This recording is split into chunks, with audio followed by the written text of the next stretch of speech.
તો આમોદ તાલુકાના અનોડ ગામના તલાટી લેખિત ફરિયાદ મુજબ ખમણાદ ગામના સીમાડાથી તણસા ગામના સીમાડા સુધી અનોડ ગામની વરસાદી કાસ ખોદવાની પરવાનગી ભૂસ્તર શાસ્ત્રી કચેરી ભૂસ્તર વિજ્ઞાન અને ખનિજ ખાતું ભરૂચ ખાતેથી આપવામાં આવી હતી।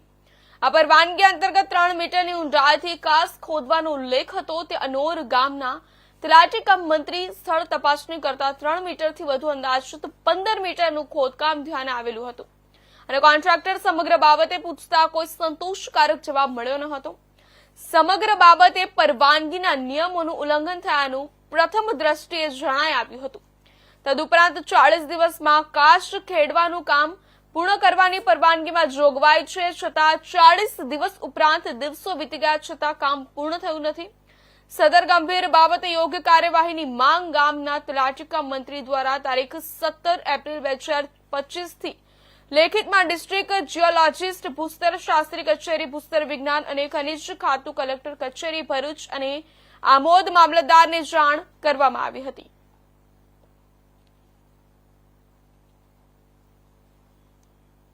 અમે મહિલા સરપંચના પતિની આગેવાનીમાં કોન્ટ્રાક્ટર દ્વારા પરવાનગીના નિયમોનું ઉલ્લંઘન કરી અને 40 દિવસમાં કાચ ખોદવાની પરવાનગી હોય છતાંય 40 દિવસ ઉપરાંતના દિવસોમાં માટી ખોદવાનું કામ ચાલુ હોય અને ગામના તલાટી કમ મંત્રીએ લેખિતમાં લાગતા વળગતા તંત્રને જાણ કરી હોય છતાં રોકટોક વગર માટી ચોરીનું કૌભાંડ ચાલે છે અને ગામના જાગૃત નાગરિક લોકોએ અને પત્રકારો વિડીયોગ્રાફી કરતા ખોટા આક્ષેપને ધમકાવવાની, અટકાવવાની અને નાકામ કોશિશ કરીને દેશની ચોથી જાગીર અને સરકારી કર્મચારી તલાટી કમ મંત્રીને પણ કામકાજની 80 કે 83 કરતો રાજકીય વગ ધરાવતો સરપંચના પતિ વિરુદ્ધ તંત્ર દ્વારા ટૂંક સમયમાં ખૂબ મોટી કાર્યવાહી થવી જોઈએ।